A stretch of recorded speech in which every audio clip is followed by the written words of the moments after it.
Welcome to another episode of Live here on Keystroke Medium. I am Josh Hayes. Right there's Chuck Manley. What up? We got a new setup tonight, guys. Check this out. We are like in deep space right now. Deep space. I think it's cool. That's just me. I think it's cool. It is cool. It's very cool. And what's really cool about it is we can adjust it to any kind of setting that we feel fits the mood. Guys, Indeed. Now, guys, just for the record, I suggested it being Vegas week and all. We needed a line of chorus girls or something, or like a slot machine, or something, prostitution flyers, whatever, something that captured the Las Vegas spirit. But Josh opted for science fiction because that's kind of what we do around here. So you need to get the van that drives around. The 6 foot high board with the dancing girls on the side, like the 1-800 numbers. Yeah, I know what you're talking. I haven't been in Vegas since like 88, 89. It was a long time ago. You really need to make it out to Vegas one of these times. I really I know November is all it's Scott's anniversary. Well, and this my year anniversary. I'm having to shell out big bucks so my son can go to Europe next month or month after next. So that's what screwed it up this year. Europe's always going to be there. I mean, it's always going to be there. Well, not going anywhere. He's going to have a job one day. He can pay for his own damn trip. I mean, come on. But, that argument didn't fly with my wife, so. Well, Scott is gone because it's his anniversary and they're doing anniversary stuff. So happy anniversary, Scott and Jennifer. Welcome to everybody that's in the live chat. Let's see what's going on here. I see Jake Clifton Slater. I see Miss Lauren Moore's with us. Hello, Lauren. Shadow and Walt Shadow. The Shadow knows. Bill Frisbee's here. Bill, who's first? Bill? Let's see who's first. It's actually a Facebook user. Actually, I think that's Walt that posted first. So Walt, you get the first comment trophy award and the golf clap of Keystroke Media. Did I even introduce the show? I'm Josh Hayes. That's Chuck Manley. No, you just said I was right here, and we started talking about backgrounds. You didn't really. I don't know what show it is. Who we were, what we were doing. Nothing. Season 4. We're in November. Season 4 is almost done, and we only have 2 more months worth of season 4. Yeah, I know. What did we even do this year? Oh, dude, I don't know. Well, let's see. In all seriousness, the Near Future anthology came out, right? True. And of course, we've all got our own personal shit we've been doing. And then the space opera one is pretty close, right? It's close. Actually, we're going to talk about a little bit that tonight. Okay, cool. Because I'm way behind on everything, so you can just fill me in. We'll just have a little small company meeting, and everybody can listen in. Well, welcome to the November company meeting. Riveting entertainment. We brought coffee and cookies for those of you that are attending. Bart is not here. This is a recording. Beep. This is going to be a more interactive show than normal. So if you're in the live chat and you have a question for the topic, hit us up. Tonight, we didn't have a guest and kind of wanted to talk about that interesting. So I am not. Chuck is, obviously. Not really. We wanted to talk about something that's kind of been on my mind lately. And I think if I'm thinking about it, then I'm probably not the only one that's thinking about it. And so I wanted to talk about it, which is writing just to write. I think in our market, and I think in our spectrum of people that we know, writing gets kind of tailored or funneled into this thing called authorpreneurship. And it becomes this big, huge thing that is not writing. And I think that there are a lot of people out there that are doing it well, make a crap ton of money at it, and they love it. And that's fantastic. I don't love it. I don't like being an authorpreneur. And that is something we're also going to talk about a little bit tonight. I like writing, and I like writing books, and I don't want to do all that other stuff. And I know that there are authors out there that don't like it either. and maybe they're kind of feeling left out in this big, huge indie wave that's happening.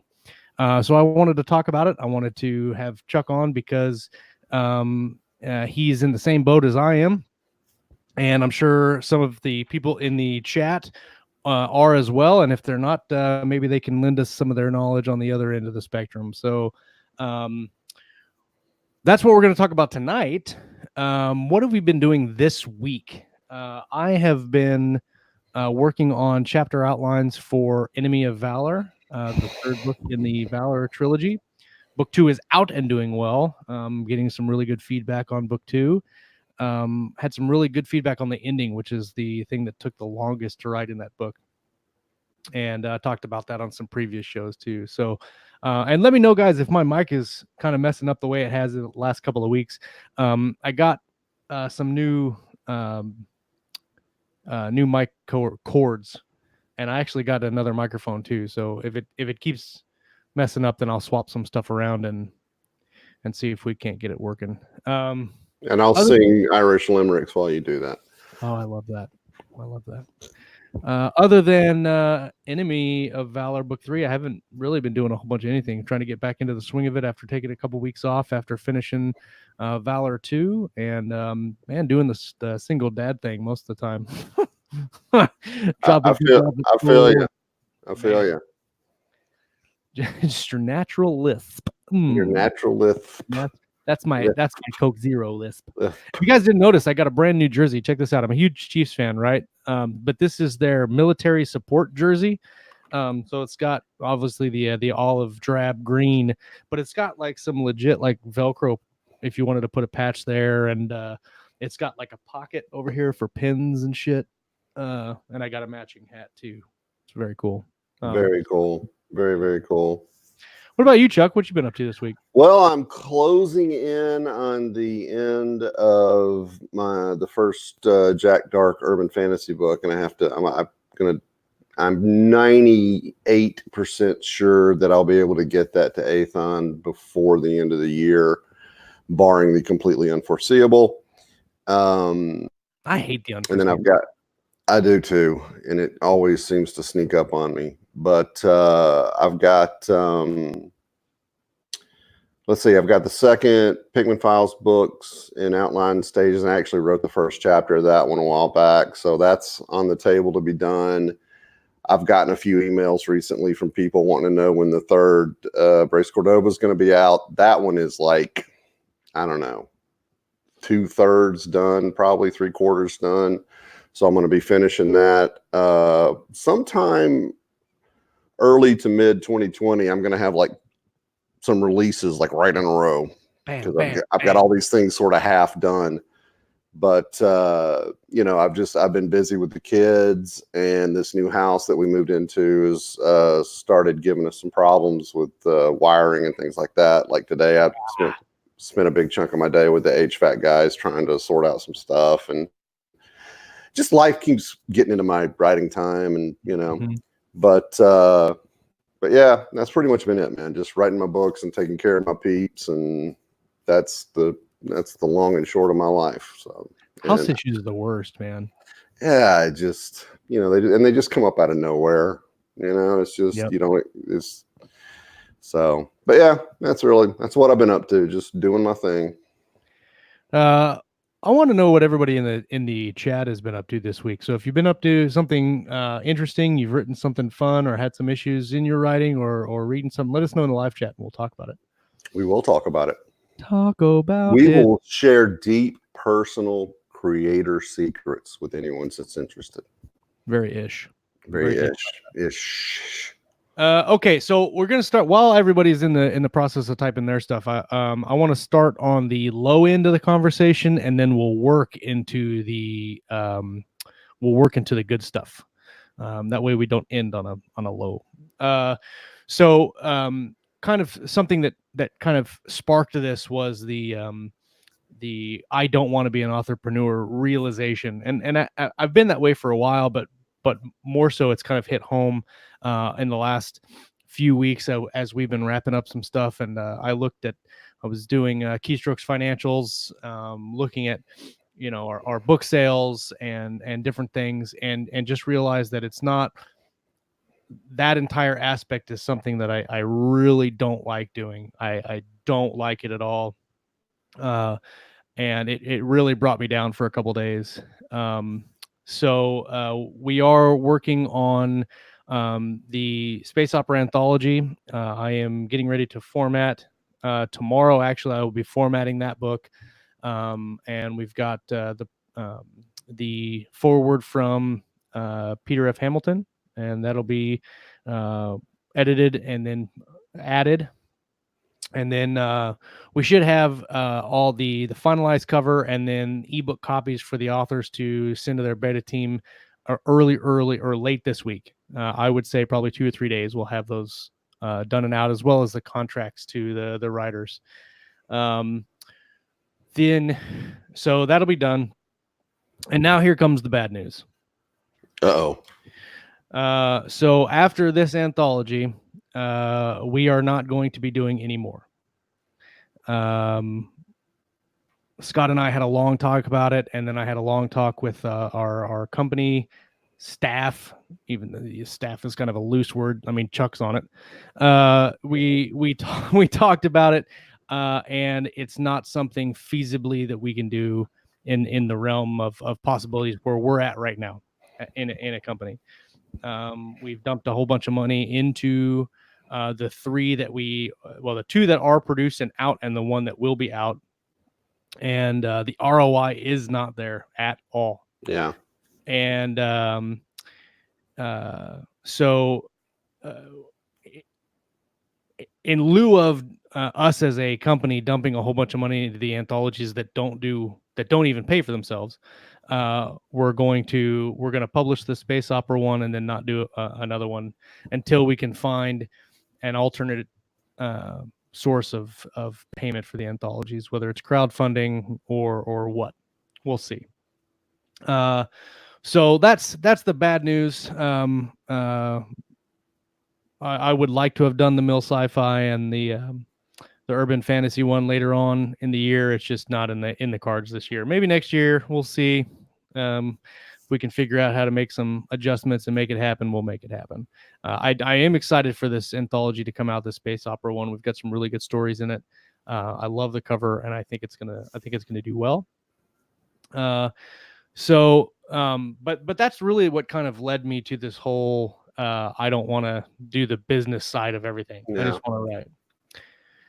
Let's see, what do we got in the chat here? Lauren, I finished the draft of a Space Opera I'm working on with Richard. Now on to edits, and also sent the KSM book for authors to. Oh, that's right. Lauren. I say we, but it's been Lauren. And if you've ever worked with Lauren, she's a great editor, a great writer.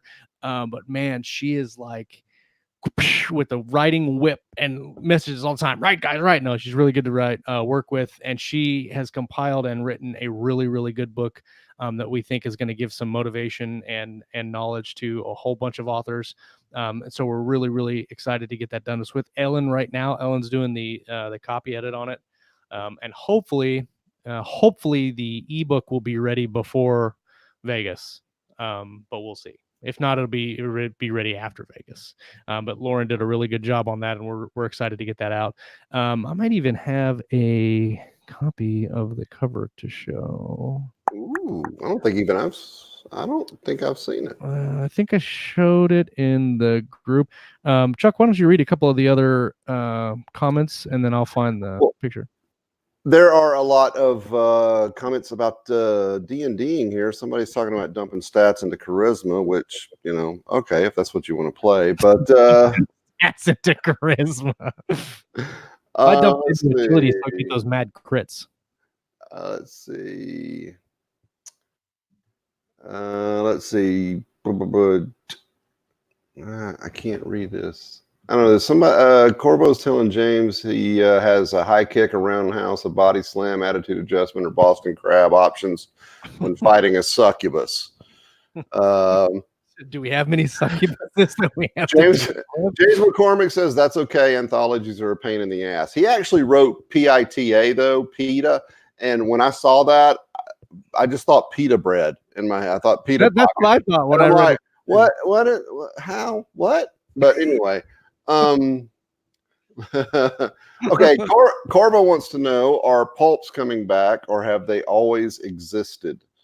I think they've always existed, but they just sort of they've morphed with the times, because there's a lot of things that pulp isn't really like its own thing. It's a flavor you can kind of throw on other genres. Like I would classify, say, Star Wars as space fantasy pulp. You know, I mean, you say pulp, and most people think of like Indiana Jones and Alan Quartermain, that kind of thing. But you can put that pulp flavor on a lot of different genres. So I think it's always been around. It's just not called specifically pulp anymore. Right. Let's see. Okay, so Bard has an interesting one. I've had to write an escape scene with a character who is undergoing a personality change, which makes it difficult because I'm not quite sure what would be in character for her. Okay, that so you're having a personality, like I'm assuming a major personality shift, which would like could change priorities and action choices and everything in the middle of trying to escape from something. That would be challenging to get done right. Did you find the picture, Josh? Yeah, I'm saving it right now. Oh, okay. Sorry. Oh, no, you're good, man. Nothing to apologize for. Sorry, don't yell at me. Oh, you're fine. Lauren Morfin, you've talked about that. Boo, boo, boo. James also has 5K left on a book for Athon. Man, Athon is everywhere these days. They're hitting. I don't know when those guys sleep. Did you hear about their Lou Diamond Phillips deal? Yeah, I did. I'm That's really digging that new show he's in too. So what's gonna happen is I'm gonna get my book with Athon. It's gonna hit big. Lou's book is gonna hit big, and they're gonna do a joint author signing with me and him, like somewhere posh, and I'll get to hang with Lou and talk about Young Guns and stuff. And he can. I can see that. Because I'm that old. Let's see. Okay. No, I don't want to do that. Stop it. Okay, I got the cover. You got the cover? I got it.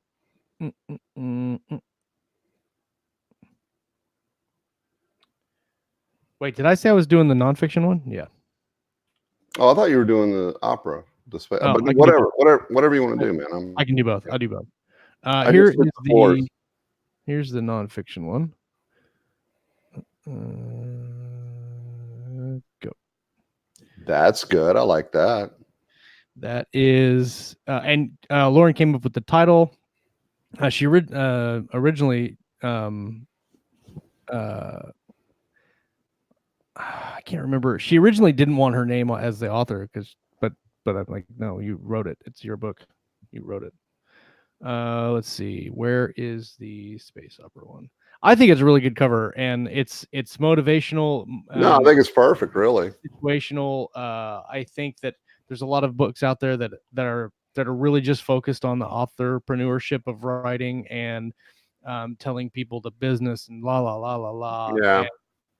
And, we wanted to do something different, and I think Lauren put together a really, really, really good book here. Yeah. And I really like that cover. I like how the kind of the blue starry sky kind of thing behind the writing dream. It sort of gives that imagination feel to and then with the typewriter right below it, it sort of brings home that feeling of putting your creations on the page and everything. Absolutely. I like it. Yeah.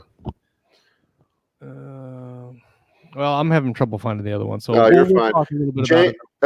McCormick wants to know: is Lou gonna make me famous? I don't want to be famous. I want the money, but I don't want to be famous. I don't want to be one of those people that can't walk down the street. I'm sure he runs into that a lot. He's been around a while, so he was when he mentioned that, I said, that's interesting because I based one of my characters on his character in Courage Under Fire, because Courage Under Fire was one of the movies that I based the premise of Edge of Valor on. Yeah.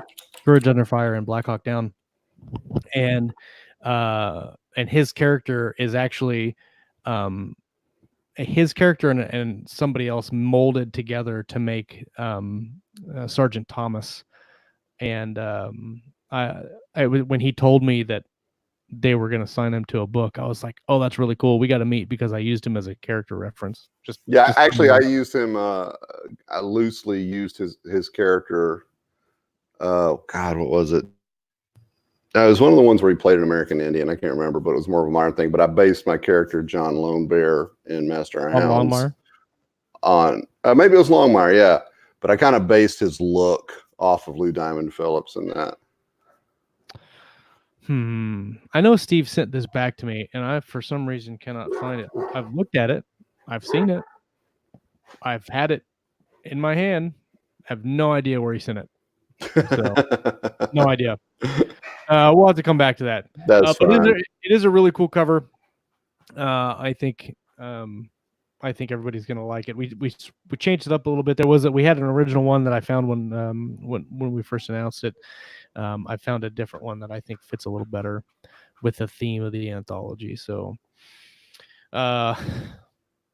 anyway, so yeah, authorpreneurship or not so much. Let's see. I told him let's make it look like it belongs with. Oh yeah, here we go. Yeah. Let's see. Lauren says, I told him let's make it look like it belongs with all the other nonfiction books for authors. He said, why would we when those books don't sell? Boom! Ha ha! I like Steve. It's funny. Yeah. So, I think a lot of people get wrapped up on this whole thing that they've got to outsmart the business. And actually, yeah. I think that don't take this wrong when I say it, but I think that the indie movement in writing has kind of skewed the market a little bit. It's changed it. Like the 30-day cliff is a man-made thing. Like, I get it. I understand what it is, but it's still a man-made thing. Right. I know that the premise and the whale readers and all that. The problem is that that type of writing, I think, really, really, really intimidates authors in the fact that they think, well, I can't write a book every 30 days, so I might as well not even try. Yeah. And they go from this thing where they spent a couple years writing this book and they submit it to TradPub and it gets turned down. That is almost less intimidating than trying to write a book every 30 days for some people. Absolutely. And some people can't write that. I can't write that fast. I tried, and I for the first month that I was full time, I got like 95,000 words that month, and then every month after that it went down. And there was one month where I didn't get any because I completely burnt out. Right. Well, I mean, that's totally understandable too. I mean, unless you have no other responsibilities, right, and that's all you do. Yep. That's an I'm not going to say for everybody, because there are always outliers to everything, but that's right. Unreasonable for the average person, I think. And there are a lot of people that are very successful at it, and I'm not trying to diminish what they do at all. My point is that I cannot write that fast. I know that I can't sustain that. Yeah. And so I don't even want to try. I don't want to try at all. And I want to write at a pace that is comfortable for me. The problem is that the pace that is comfortable for me does not facilitate really the kind of indie market that has grown out of what the indies have done with the market. Yeah. Well, I think the bottom line on this conversation is we're talking about income potential. Yes. We're talking about getting books out fast so they make more money so that you can quit your day job if you have one. Yep. All of that stuff. That is kind of everybody looks at like Anderle and all those guys who have like really just exploded out of it. And they think, well, that's what I want. That's what I want to do. But at some point, you have to become the publisher, even if it's just you doing it. Mm-hmm. if you want that, then you have to take on the marketing and the blurb writing and just all of the stuff. And most, I'm not a business guy. I've never been a business guy. Before I was even got involved with the indie publishing stuff and I was sending stuff to trad pubs, I never had any interest in business. I don't like numbers. I don't like crunching numbers. I don't understand what the numbers mean half the time. People talk about running an ad and this number tells them this and this number tells them that. I'm like, I see a 7. I don't know how it's a 7. 7 what? I don't freaking know. That's that. And I think there's a lot of people who like to write that are like that, you know. And to those people, I say, if you just want to write for the love of writing and nothing else, and you don't care about making a dime on it, then Godspeed, sit down, do your thing, have fun with it. But if you want to write for money, but you hate all the shit, then just accept the fact that you're going to have to deal with someone who understands the numbers. Mark Laundrie actually just made a great comment to that. He says he leaves the numbers game to Chris Kennedy and he gets it, which is exactly a great. And that's the trade-off. Right. So that's the trade-off. No, go ahead. You have to understand you're going to give up a little bit of that money that might be coming in because this other person, whoever they may be, whether it's a big house or somebody like Chris, they're going to help you with that part where you fall short. Right. Because I'll tell you right now, business is my shortcoming, hands down. Hell, managing my damn household, I suck at just paying the bills. I just forget because heads are falling off. Because I don't fucking care. I really don't. But it's just if you want to make money at it, but you're much more passionate about writing and you don't get the business side, you have to accept the fact that you may not make as much money, but you will make some money because you go into a partnership with someone who is going to help you with that other stuff. So the great thing about that, and I want to come back to Chris here in a second. I found the cover. Finally, I found it. Good job. Well done. We stalled for so long. Oh God, it took me forever. It's because I'm so prepared all the time. Boom. There you go. Actually, I have not seen that. That's a pretty good cover, man. I like that. It's a little different than the original one we had. I thought this one fit a lot better with the stories that we're told. It actually looks really good on that background too.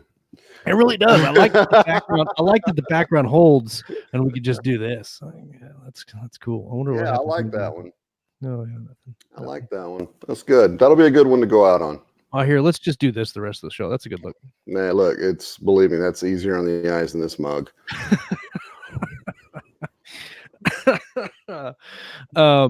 Yeah. So the great thing is, and this is where we started to kind of take the conversation in an uptick, is that it's not the end of the world. If you don't not at all, entrepreneur, it's not the end of the world. And I think that there are a lot of people out there that are making really, really good business decisions as authors, as writers, and not doing the whole authorpreneur thing. Right. I don't want to run buy through, carry through rate spreadsheets and pay for ads and do all that stuff. I don't want to do that. I am trying to get a trad pub deal next year. I've got some ins for that. But that's not just me wanting to be a trad pub. That's just me trying to get different things going on. And I'm working with Athon, who are really good guys. Stephen Rhett are really good guys. Chris Kennedy is doing really good things with Chris Kennedy Publishing and all his imprints, especially the Four Horsemen stuff. There are places out there that if you want to just write, you can. Yeah. And you're when we talk about giving up money. So I have not self-published anything in 2 years, probably on my own. Sorry. All the Richard Fox stuff was done with Richard. He pubbed that. Galaxy's Edge was done through Galaxy's Edge Press. or Strikers War rather. And then Valor was done through Aethon Books. So I haven't self-pubbed anything. And I am right now about $6,000 away from my annual goal for this year. When I left, and I'll make it. When I get all the payments in December for everything, I'll make it. Okay, so by comparison, all right, I've done nothing but do it completely on my own for 4 years. When I deliver this book to Aethon, it'll be the first time in my life, and I've been writing for 40 some odd years. It'll be the first time in my life I've ever worked with someone else. You know, it's always either been just because I wanted to do it and I love doing it and I was my friends and family to enjoy it, or it was me trying to indie pub. And I think, and the point I'm trying to make is, when I first started doing this, you had the big 6 publishing houses. That was it. That was those were the only publishers that you could really go to legitimately if you wanted true, like any kind of big level success. Right. I think one of the late stage benefits of the Kindle revolution and the indie publishing revolution is that now a lot of the guys who came in as indie authors have transitioned into these small house indie publishers.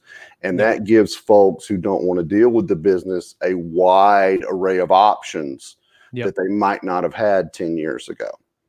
So I think that, you know, like you're saying, guys like Chris and Aethon, and I'm sure there's 100 of them I'm not thinking of at the moment, but I think that's one of the great benefits now. Yeah, and look at Scott. I mean, Scott's making more money. I mean, Scott's printing money, and he's making more money with his Reaper series than he has ever made on any of his books. All of his books combined, every single one, and he's got a lot of books out there. Yeah, he is making more money this year than he ever has, and he's been writing. I mean, probably longer than the computer has been invented. And, yeah, he and I are in the same boat in that respect. I mean, because I started with notebooks and pens, and I got the first time I ever wrote on a computer, it was a TRS-80 with a cassette deck tape drive memory system. It was, I was OG, baby. OG. Yeah. That's funny. Speaking of Scott Moon and the Reaper series, the 7th book in his Reaper series just launched, and it went sub 300 in the first couple of days. I think it hit 260 something on its first day. Let's see, they launched it yesterday. So they launched it yesterday on the 3rd. It is still at 422, but it got down to 260 something. It's the #1 bestseller in its category. Will of the Reaper, book 7 of the Reaper series. Listen, if you guys like Scott at all, even if you don't, he's even if you don't really, go buy this book. I just put the link in the live chat. Go and buy it. This book series is awesome. Scott is a phenomenal author, and it shows in just you can look at the read through and all the reviews through all the books, and he just phenomenal story. Here's the blurb. They say you only get one chance to make a good first impression, especially when it comes to making first contact with an advanced race of aliens. When Dr. Ares uses the DNA of a long-dead alien life form known as the Sansine, the last Reaper finds himself caught up in an unprecedented situation. The Sansine, as it turns out, were not as extinct as Ayers originally believed. Possibly benevolent, definitely dangerous, these aliens are bound to react poorly to what has been done to their fallen kin. The life of a Reaper is never simple. The Exodus fleet has old enemies that can't be avoided for much longer. But those same enemies have a secret as well, and it just might save them all. Experience this 7th entry in the acclaimed and best-selling series from Scott Moon and J.N. Chaney. If you're a fan of high-octane military science fiction, then you'll love Will of the Reaper of Doom. of doom. Dun, dun, dun, dun, dun. Hey, so while you were doing that, just I mean, you guys professional tell me ad how read, good it was. Tell me how good it was. dude. It Really was. good. I mean, It's probably the best one I've ever done. I'm speechless, and that's a lot Best for me. ad read ever. You guys Ever. can tell me right now. Bigly. Tell me in the It live was chat huge. how good it was. But while you were doing that, Bard made the comment that this is a very depressing show. So I asked him, and I just realized how that would sound out loud. I asked him, I said, why? And he says, because I want to publish my stories and make a living off them sooner, and I don't get the business side either.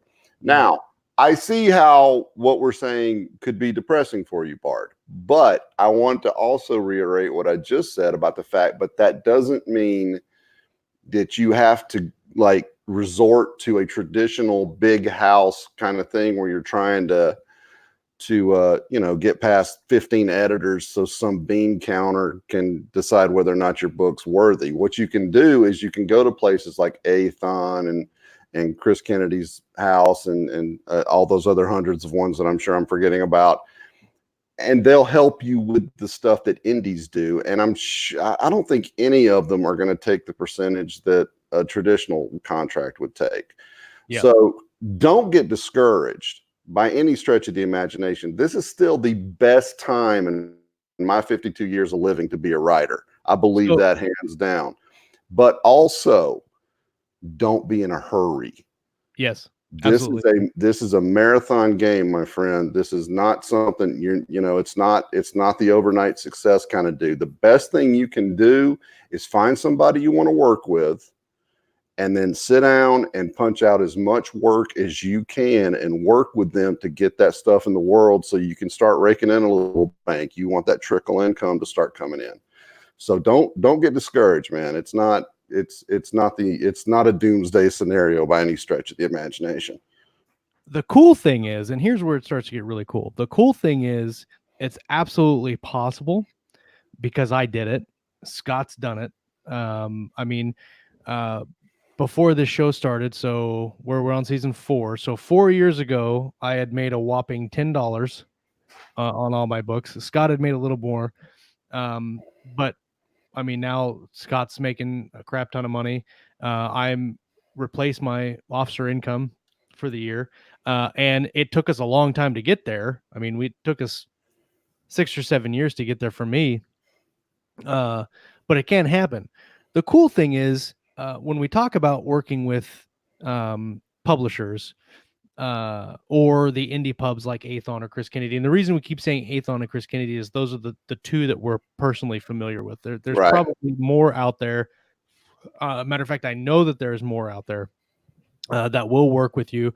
And on that note, you really just need to be careful about how you go about that, because there are some people out there. There's a lot of people out there that are going to take advantage of you if you don't know what's going on. So this is my perspective on it. I published with Athon because I don't want to do all the other stuff. I don't want to pay for editing. I don't want to pay for the cover. I don't want to pay for marketing. I don't know how to do all that stuff. I don't want to do all that stuff. I don't want to pay for it. I just want to write the book. They handle all that stuff for me, and they give me a paycheck. So it's not that so a lot of people think, well, they're taking half of your money or whatever the percentage is. But they're not just taking it. They're doing stuff with it. And it's money that you would have to pay anyway.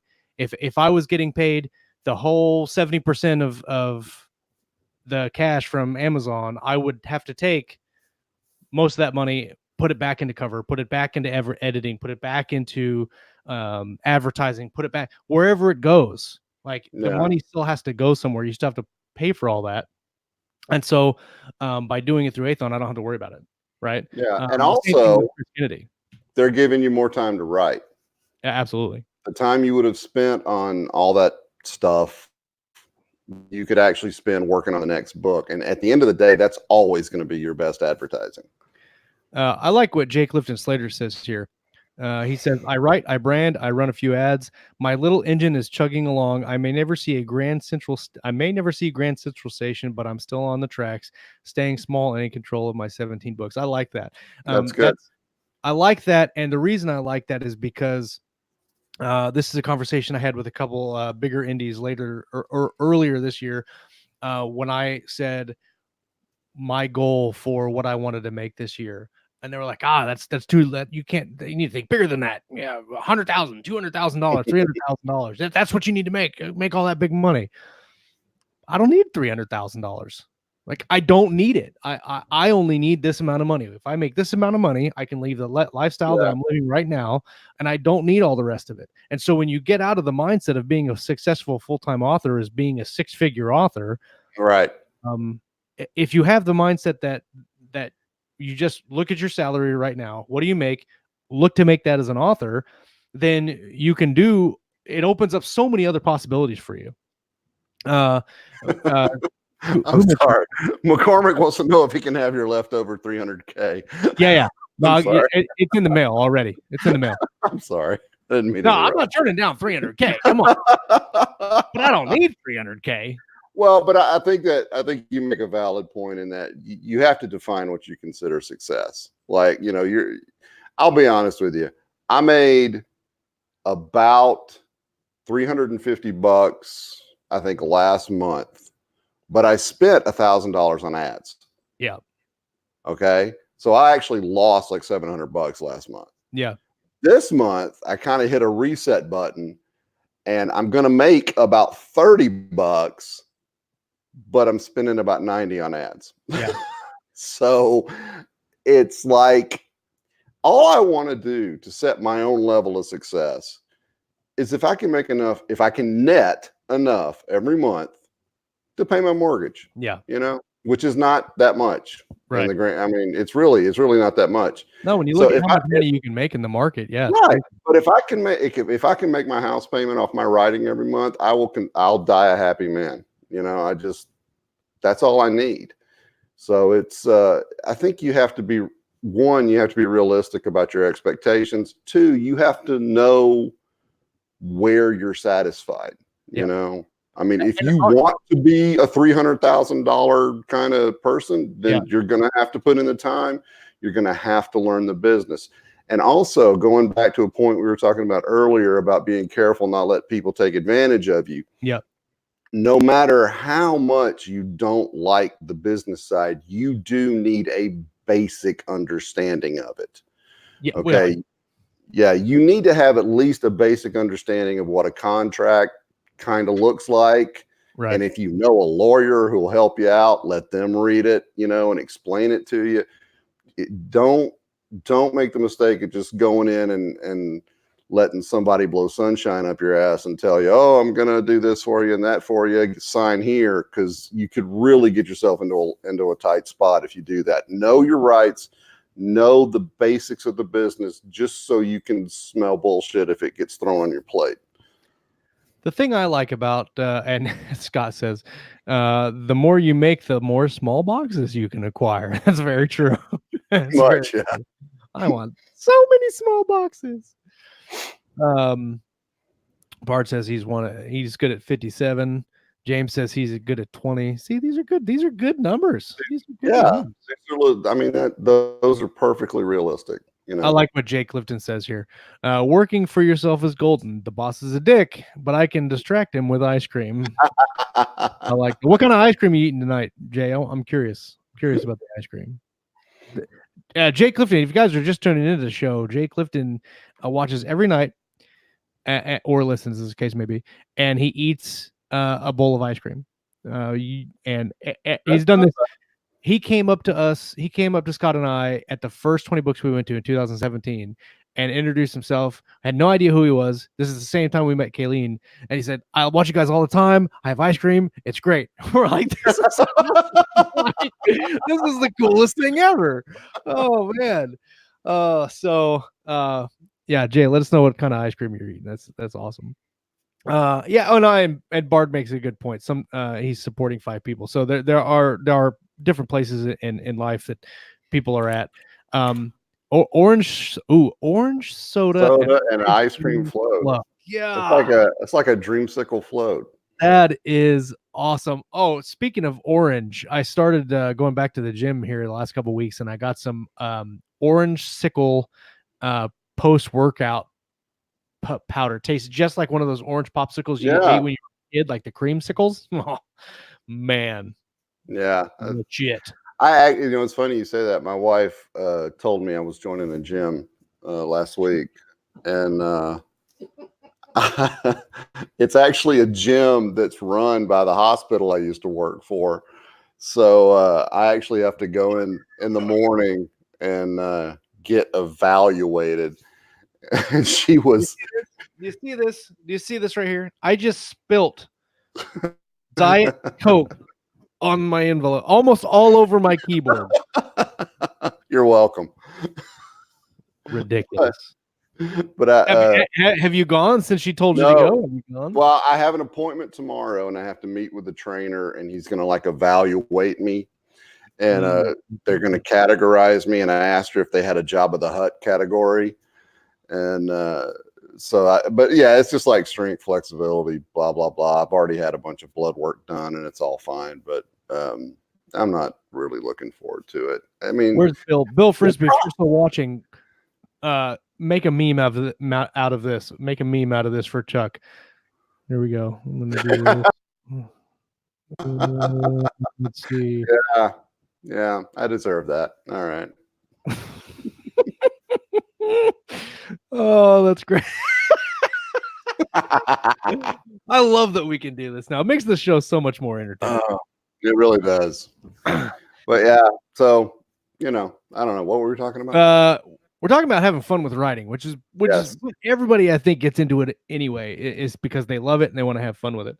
One of the great things that I've seen about my work is and being able to work with it. The other thing about working with other people is taking criticism and then growing and learning from the editorial process and the changing process, which is something I think a lot of indies take for granted. And they write their stories and it's the best story ever. And if anybody changes it, they're wrong. Which is usually not the case. Usually the changes make it better. And I had a hard time myself dealing with that, writing with Richard on the Terra Nova series, where he would send me edits back and I'm like, this is dumb. I don't want to do this change.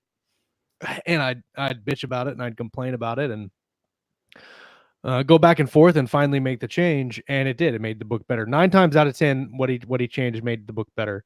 And same thing with the Edge of Valor. When Steve would send me corrections back, I would curse and yell that there was one time I was on the phone for like 45 minutes arguing my point to Steve. And at the end of that 45 minutes, I made the change and it made the book better. But now, that's when you say change now, and I have a personal interest in this since I'm fixing to send them a book. What do you mean, like, hey, take out this whole storyline or just make this scene different? I mean, what kind of changes?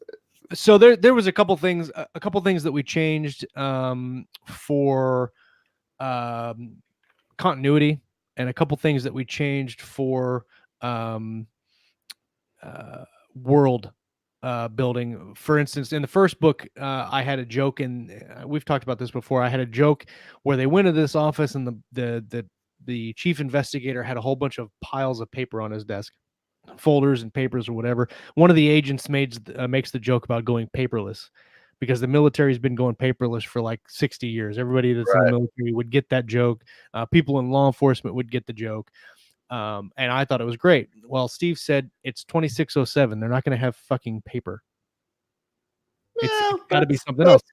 And I argued with him because I wanted the joke in the book, because I knew that it would resonate with the people that are going to read it now. But he's right. They probably would not have paper. Yeah.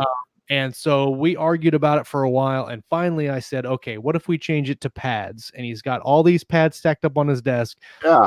And the agent walks in and says, I thought we were going padless. It has the same effect as everything else. Right. Take paper. And it worked. And then I actually remember a scene from Star Trek: The Next Generation where Picard was sitting at a desk and he had all these little iPad looking things laying around him. Right. Exactly. And then there was another one too. Well, this one wasn't one that we argued about, but I basically I wanted to just jab it into Steve again. And so in the second book. Somebody make a meme out of that one. Yeah. Oh, Jared, I disturb. I hope Bill's still watching. He makes the best memes. Oh, there he is. I see his smiley face. So in the second book, the admiral of the fleet is he's picking these books off this bookshelf and he's packing up his office. And he makes this comment about the books being really heavy and who really reads on books anymore because they're out of paper. And I did that for Steve. So, but my point is that in the indie space, if you're doing the whole business entrepreneur thing, you're paying for someone to edit your book, and whether or not those editors make changes or not, you're well within your rights to just disregard everything that they say about the book and just do it the way you want to do, which sometimes might not be the best thing for your book. Right. The good thing about working with someone, especially with small press or a hybrid press or whatever, is that they're looking to make the best book that they can because they have a vested interest in that book succeeding.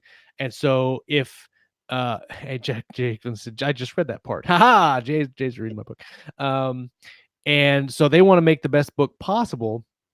And so they're going to make the effort to do that and make those books better. And it helps you as an author learn that stuff. And so there was a comment in here that I saw earlier that I wanted to touch on. The good thing about working in this fashion is that I don't have to do the 30-day thing. I just write the book and give it to Athon. They have a really good process to get stuff done. Chris Kennedy does a rapid release, but not per book. He's got a whole bunch of people writing with him. So like, for instance, if you got in with him and you wanted to write in the Four Horsemen universe and he liked it and you wrote, you wouldn't have to do a book a month because he's got so many other things going on that he's got a book coming out and they've got a lot of stuff going on over there. So when you're looking for that kind of stuff, if you're not looking to be an entrepreneur, you don't, because the thing is, you're going to have to spend hours and hours and hours and hours learning that stuff. It's not something you'd watch a YouTube video in 5 minutes and then understand what you're wanting to do. And so when you're looking at becoming a better author, you're and also wanting to be an entrepreneur, that's something that you're going to have to be aware of, is having to split that time between writing and learning the business. And some of us don't have that kind of time. Some of us still work full-time jobs. So when you talk about now splitting your very significant or insignificant writing time, if you've got a full-time job and family and kids, and now you got 2 hours to write a day, but then you've got to split it up between marketing and all this other stuff. Now you've got half an hour to write, and it just it's not the place where I wanted to be at. Yeah. But I'm comfortable there because of the things that I have going on. And that's what I wanted to talk about is that it's okay that you don't want to be an entrepreneur. There's like everybody that's in 20 books to 50K. It's a good resource. If you're even halfway interested in learning stuff, 20 books is going to have some good things going on in Vegas. But I'm really not going to learn. I'm not going to go to any of the panels to really learn because I'm really not interested in the business of it. Like I know the basics. I'm not trying to learn how to master AMS ads because I don't do AMS ads because I don't want to. And that's okay. Like I think that a lot of people get kind of, I mean, there's 30,000 people in that group, and a lot of them make a lot of money. But there are a lot of people out there that don't want to do that. And then, so the other thing I wanted to mention about the criticism and working with other people is that I saw a writer post a rejection letter the other day. And Josh is going to drink. That's right. Yeah. I'm going to go sit in the bar and watch the animatronic theater on.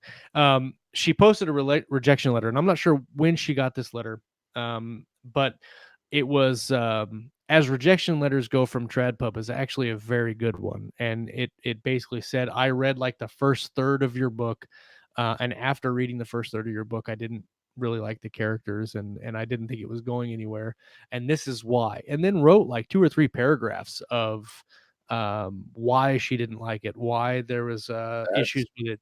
That's really good if it's from a trad house. I mean, she went on to say, like, your punctuation is wrong here, your punctuation is wrong here, like, do this, do that.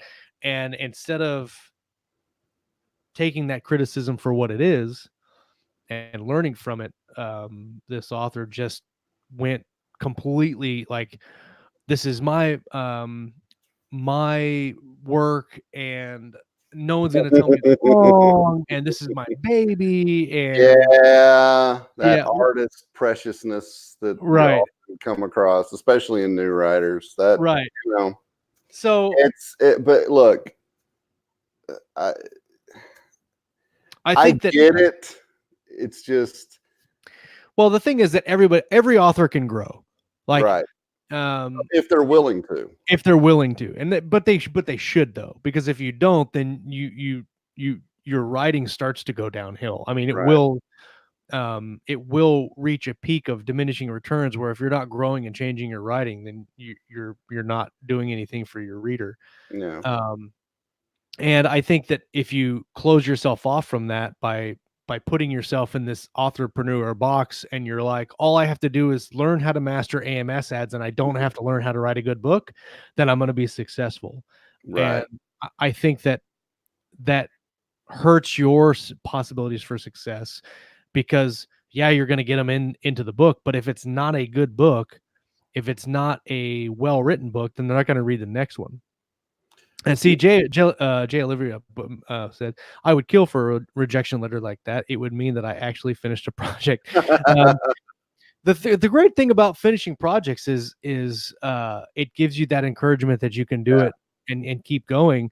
And that's why that's why it kills me so much to not do the anthologies, because short stories are a really good way to finish. Yeah. Small victories matter. Yeah. And don't you write faster going downhill? I do technically write faster. I'm not exactly sure that I write clearly though. You know what I keep coming back to as we talk about this? I keep thinking about when I used to listen to Sean Platt and those guys on their SSP podcast. Oh, the SPP guys? Yeah. They would always say, know your why. You know, Yeah. if you're the person who's writing just for the love of it, and you just want to put your story in the world, and you would just want to throw it up on Amazon and let it be out in the world, and you're like this person that got the rejection letter and said, no, this is my precious golden words, and no one shall sully them with their criticism, then know that that's who you are, and accept the fact that, you know, you may not get recognition or money for it. But if you're someone who wants it to be a commercial product, and let's face it, that at some point that's what it becomes if you're trying to make money. Then you have to learn, you know, you gotta thicken that skin up and learn to be more objective about it, and take the, you know, be passionate while you're writing it. But once you type the end, you need to remove that passion, or at least a big chunk of it, and get some objectivity on it so that you can treat it as the product that it has become at that point. I think you need to know your why and what you're going for, and make the mental adjustments you need to accomplish that goal. I think one of the things that I tend to forget about when we do these shows, and as we go forward, finishing out season 4 and then starting season 5, is that there are a lot of people that are still coming to this really crazy thing, first timers.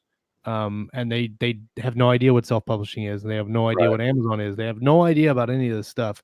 It's just like every day there's somebody learning to drive for the first time, and so every day there's somebody learning to write a book for the first time. And we forget that, you know, everybody starts somewhere, and people come into these groups, first time authors. They come into, let's just say, 20 books, and they see these authors writing big sweeping series, and having all these people work for them, and see people making $80,000 a month, and they're like, they see stars, and like, oh, I want to do that. You know, I'm full time now, but I started writing short stories and anthologies and getting paid like $50, right? Like, so you don't have to come into this thing, hey, consistently Christy's here, look at that. Hello, Christy. I haven't seen her in a live show in forever. You didn't recognize me in the thumbnail. That's because I'm very, very sneaky. Welcome. He's Ninja Josh. Yeah, that's right. And see, consistently Christy agrees. See, it's intimidating. See, how many I'm just gonna pat myself on the back. I'm always right. What? I think no, I was just gonna, what? Why is it intimidating? No, 20 books as the group going into. I think I never post in there at all. I think 20 books is very intimidating. The group is the size of it is intimidating. The size of the group is intimidating. But the scope of where the group is at, because for instance, and don't take this as a hit on 20 books. It's just it is what it is. An author can come into Keystroke and say, "Hey, I'm interested in formatting a book or something. Like, have a really basic question about that," and somebody will help them or somebody will tell them something. If you post that in 20 books, and they'll say, "Do the search. Don't post until you do the search," which I get, because there's 30,000 people in that group. I'm sure they get like 100,000 of those I had requests no a day. idea it was that big. Oh yeah, 30,000. Well, I don't know what it is now. Last time I looked, it was 30,000. So Scott, insert quip worthy of splashing up on the main view here. Welcome. So Nice. I think that it is intimidating for a lot of people starting out, because they have no idea what the business is. They have no idea what they're getting into, and they're just trying to get started out. And so they see stuff like, it's like readers going into a 45 book series. Like, you're like, I don't even know where to start. Do I want to dive into this 45 book series? Am I even going to like it? I don't want to pick up the first book, blah, blah, blah. So, um, I think that, we kind of lose track of, you can start small, you can do smaller things, you can do anthologies, you can do short stories, you can do one novel projects. You don't have to plan out a 10 book series and stick yourself into that 10 book series for your first thing. Like, find something short that you want to write and write. Actually, Scott and I were talking about that earlier. Is one of the things that, beginning authors, especially me, when I first started out, was writing short. I had a hard time writing long books. And so, yeah, Jake Lifton says 34,000. Yeah. 34,000. So I had a hard time writing long books. Like, all my novels would turn out to be like 40,000 words. And I kept looking at all these people writing 100,000 word, like 300,000 word books. And I'm like, I don't understand how they do that. Well, I got better as a writer, and I figured out how they did it. Right. And, they added the things that needed to be in the book. And they knew the things that needed to be in the book. And now I write 100,000 word books. and Right. That's yeah, learning the craft. I mean, right. that's true for anything. A welder, he doesn't understand how they weld a whole ship together. He's just Right. over here with his little plowshare or whatever. I mean, that's just learning the craft. Yeah. I would even go so far as to say that if you're someone who's really fresh and new at all of this, and you're I would tell you to not even worry about publishing. I mean, if you're not sure you can finish something, publishing is way the hell out in left field for you. Yeah. If you're struggling just to get to the end, quit. Don't even think about publishing a book. Just teach yourself to write it. And I would say write it, and maybe not even try to publish it. Start something new and take what you've learned and put it into that, because this is like anything else. You have to put in the time to learn the rules and learn the discipline and learn what it takes to get from Once Upon a Time to the end. And as you said before, starting with short stories is a really, really good way to do that. I had the opposite problem with you when I first started out. I wanted to write these big sweeping epics. I could not. You tell me to write a 10-page short story, I'm going to fill up a notebook. I was the other direction. And I've actually had to force myself over the years to learn to write these shorter stories that you guys have seen me put out for the anthologies and stuff. Yeah. So, but if you're somebody who's brand new like that, publishing shouldn't really even be on your radar yet if you're not even sure you can finish a novel. One of the cool things that we've had a guest on, who is a major influence in both sides of the spectrum, both traditional and indie, is Michael J. Sullivan. He was on the show back in season 3, I think. Yeah. And one of the things that he said was, if you do not have the financial background or the talent background to write a a quality product, or write a quality book and then publish a quality product, than go through a small press or a traditional publisher. If you have the wherewithal to do a well-written book and a quality product, then try to subpub it. But if you're not sure that you can spend $3,000 on editing, and when I say that, you spend $800 on a dev edit, and then you spend $200 on a proof and $200 on a copy, and it's not just one editor, right? Like, I No, think people kind of no. get on it. It's the whole production package. You spend $600, $700, $800 on a cover, $500 on a cover. It doesn't matter what it is. There's a lot of money that goes into it, and you might not see that money back after a while. One of the things that you can learn on as you go write your books with somebody, and even collabing is a great way to do it too. We didn't talk about that a whole lot this episode because we've talked about it before, but I think collabing with a experienced author, there's so many messages refracted.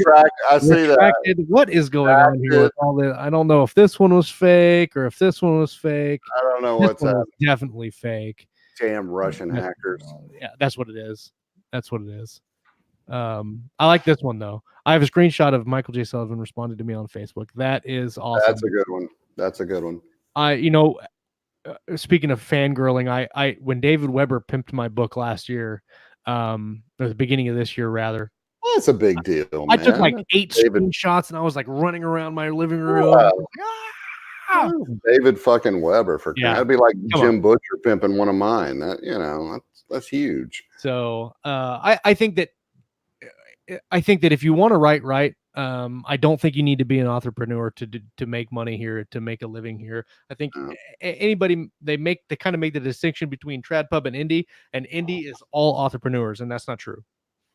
No, that is not true at all. And that's one of the reasons there are individual authors. I heard an interview with a lady just last week on some podcast or another I was listening to, but she's a former reporter and she's doing it all herself. She's published and she's making big bank. Yeah. 7-figure big bank. And she writes like these cozy mystery kind of things. And but because she's a former reporter, she's used to deadlines. She's used to punching out a lot of words a day, and she's just cranking those things out. And she built her an audience, and she's just doing it herself, And there are people who can do that. Nathan Heisted does that really well. Nathan Heisted is one of the friends in the collective, and he's been on the show before. But he's just a talented guy that he sits down and he writes his books, and he excellent work ethic. Yeah, he sits down, he writes his books, he puts them out there, and he doesn't make huge big deals about it. He just puts them out there and makes a little bit of money and does really well. There's a lot of people that we know that do that. There's also a lot of people that make really good money collabing and working with small presses. But yeah, the main idea I wanted to get across with this podcast was basically just talk about that you can do it without being a business person, right? Because I think a lot of people lose that when they talk about indie, and they think indie is the only way to do it is to be a business person as well. So, man, we talked about a lot of stuff, and we had an hour to kill, man. Come on. And I want to point out that we both stayed sober in this show. And we stayed almost when I'm on. Almost completely on topic. Almost completely. Almost. 97.8% of the time. I agree. That's the most professional I think we've ever been. Pro. I know it's more professional than I've ever been. Super pro. Everybody in the live chat, man, you guys were great tonight. Holy crap. I don't know that we've had that much interaction with the live chat in a while. We need to get back to that. We need to get back to the roots. I saw a thing here I wanted to share and then I lost it. Here we go. Yeah, there it is. Bard of the day. It took me 15 years to write my first novel. If that's what it takes, that's what it takes, man. Oh yeah. It took me 6 years to write Valor. That 15 years, I'd be proud of that when I finished that one. I'd be like, I stuck with it. That's right. That's right. And then right in the drawer it went. That's right. You hold that thing up proudly, Bard. Let's see. We got some giveaway stuff to do last week. I got to send those out. We should have the Space Opera anthology ready to go for proof for the author copies here soon. What do Lauren and Kayleen have coming up this next Thursday? Let's look at the Keystroke Medium calendar. It's great because like you look at the calendar and Lauren's got all these shows lined up, and then our show is just blank. It's 'cause it's all I know. We don't put. That's why every time we do these, I'm like, What are we have doing? a guest. What are we doing? I really see. I like these shows. I like having guests on, and I like talking to authors, but I like also just us talking about stuff because we can talk a lot about what the live audience wants to talk about instead of Right. focusing on just one thing. Let's see. This Reverse engineering something. yeah, reverse engineering your plot with Clark Chamberlain. Clark's a really good development. Oh yeah. We've had him on the show a couple times. Him and Lauren have set up several things in the past. He's a really, really good guy. I'm glad he's doing well. He's solid guy. Actually, next week we won't. We might have a show next week. We'll see. You guys will just be getting back from Vegas. No, we're going to Vegas Monday. Oh, that's right. Yeah. So we will be getting to Vegas on Monday the 11th. We may or may not have a broadcast. We'll see. Lauren, I think, is going to try to do one on the 14th. Be in Vegas? Oh yeah, all the am I the only one not going to Vegas? Of the Keystroke team? No, Ralph's not going, and Devin's not going. He's in London. He's got an excuse. I don't think Walt's going either. Oh, okay. I don't feel so bad then. Let's see. Rick says, I will be in Vegas not listening to a YouTube video. Oh, you'll be in the YouTube video. That is a very valid point. You may do a podcast, but you probably won't have an audience. Yeah. Because everybody's going to be in Vegas. That's right. Oh, yeah, we are doing a Keystroke Medium meetup that night. I have to look and see where it's at. Ellen set it up. I have to look and see where the thing's at. But we are. You have to FaceTime me and say hi to everybody. Yeah, we'll FaceTime Rick. Chuck. Let's see. Lots of pictures of me. Let's see. There's where I said. Papa Chuck, Commander Hayes, great soul bearing and insight show. Thank you. We held it up. Anytime. Happy to be here. Guys in the live chat, thank you guys for hanging out with us tonight and listening to us ramble. If you are listening on the audio feed, you can always come and hang out with us on Monday nights, 8 p.m. Central, 9 p.m. Eastern. This time change has really messed me up. I'm just saying, messed me up a lot.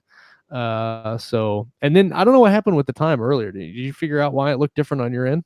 I have no idea. I mean, it looked that way right up to showtime. I think it might have just been a glitch with Facebook or something because all my other clocks were fine.